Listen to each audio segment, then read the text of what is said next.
अमित शाह जानते हैं कि मजलिस जो बोलती है वो करती है, इसीलिए मजलिस का नाम लेते हैं। अमित शाह जानते हैं कि जब तक मजलिस तेलंगाना में ताकतवर रहेगी, सेक्रेटेरिएट पर बीजेपी का परचम नहीं लहरा सकता। इसीलिए हमारा नाम मजलिस का नाम लिया जाता है। मजलिस ओवैसी का नाम अमित शाह इसलिए लेते हैं क्योंकि वो मॉब लिंचिंग नहीं कर सकते तेलंगाना में गाय के नाम पर, जब तक मजलिस ताकतवर रहेगी यहाँ पर। इसीलिए मजलिस इत्तेहादुल मुस्लिमीन का नाम लेते हैं। नहीं बहुत कर रहे मुसलमानों को, अरे मुसलमानों को कर रहे तो क्या तुम्हारे बाप का खजाना है, सरकार का खजाना है? क्या आपके मामा का खजाने से दे रहे हमको लाके?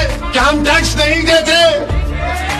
नहीं कर रहे, अरे कर रहे, करना पड़ेगा। हमारी वोट से तुम मुख्यमंत्री बने, हमारे वोट से तुम एमएलए बने। जो रोड पर खड़े होकर संघ परिवार से पंजा आजमाई कर रहा है उसका नाम मुसलमान है। अमित शाह क्यों नाम लेते मजलिस का ओवैसी का आपको मालूम? सुनो बताता हूं मैं आपको। क्योंकि अमित शाह जानते हैं कि असदुद्दीन ओवैसी मोहम्मद मुस्तफा सल्लल्लाहु अलैहि वसल्लम के गुलामों का गुलाम है, इसलिए ओवैसी का नाम लेते। अमित शाह जानते हैं कि वो कमली वाले के गुलामों का गुलाम है, जो जालिमों से कभी समझौता नहीं करेगा, उनसे पंजा आजमाई करेगा, इसलिए नाम लेते हैं। अमित शाह मजलिस का नाम इसलिए लेते हैं कि अमित शाह जानते हैं कि 65 साल से मजलिस इत्तेहादुल मुस्लिमीन इस सरजमीन पर अपना काम कर रही है। अमित शाह जानते हैं, मोदी जानते हैं, आरएसएस वाले जानते हैं कि इस जमात ने नेहरू से लेकर मोदी तक प्राइम मिनिस्टर वजीर आजम को देखा, मगर किसी ने मजलिस इत्तेहादुल मुस्लिमीन को कमजोर करने की ताकत नहीं थी। ये अल्लाह उसके रसूल का करम है। इसीलिए अमित शाह जब तेलंगाना को आते तो मजलिस का नाम लेते हैं। अमित शाह जानते हैं कि मजलिस जो बोलती है वो करती है, इसीलिए मजलिस का नाम लेते हैं। अमित शाह जानते हैं कि जब तक मजलिस तेलंगाना में ताकतवर रहेगी, सेक्रेटेरिएट पर बीजेपी का परचम नहीं लहरा सकता।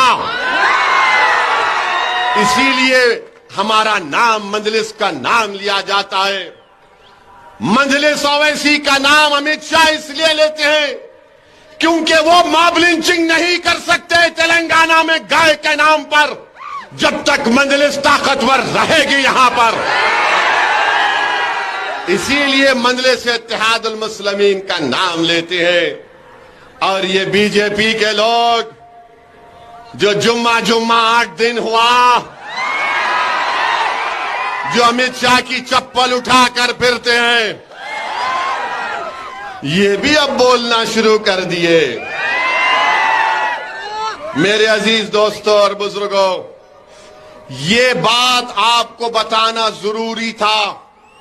अब अगर कल कोई बीजेपी वाला या कोई अपने आप को सेक्युलर रहने वाला बोलेगा है मुसलमानों को बहुत हो रहा, क्या हो रहा रे बहुत बोल,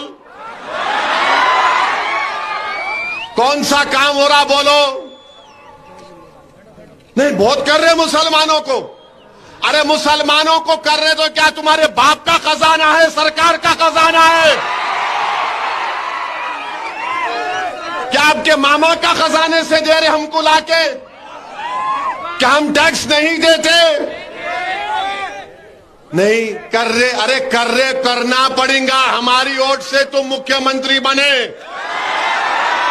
हमारे वोट से तुम एमएलए बने। हम डरते रहे बीजेपी से। बीजेपी टारगेट किसको करती? ओवैसी को करती, आपको करती।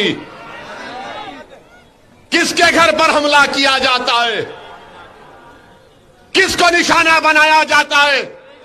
अरे आप तो आराम से अपनी टाई की गाड़ी में फिर लेते हैं। जो रोड पर खड़े होकर संघ परिवार से पंजा आजमाई कर रहा है उसका नाम मुसलमान है। जो टीवी स्टूडियो में बैठकर आरएसएस पर या ट्विटर पर लिखते हैं वो क्या है? अरे जमीन पर आकर भारत को बचाने का काम, सेकुलरिज्म को बचाने का काम, इसकी गंगा जमुनी तहजीब को बचाने का काम, इसके कॉम्पोजिट कल्चर को बचाने का काम तेलंगाना में कौन कर रहा है बताओ।